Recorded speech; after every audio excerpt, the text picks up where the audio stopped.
Today we'll talk about how to fix or how to solve your Duolingo app. To know how to fix or how to solve your Duolingo, you should just go to settings.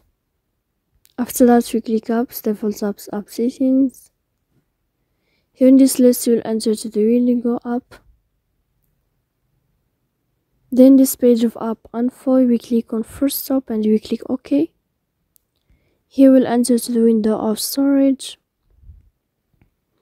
After that, we click clear cache. Don't click clear data because that can cause you errors in your app.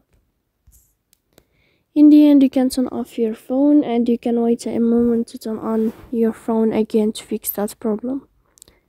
So please don't forget to support us by like and subscribe. See you next time in another video, and thank you for your attention and your watching.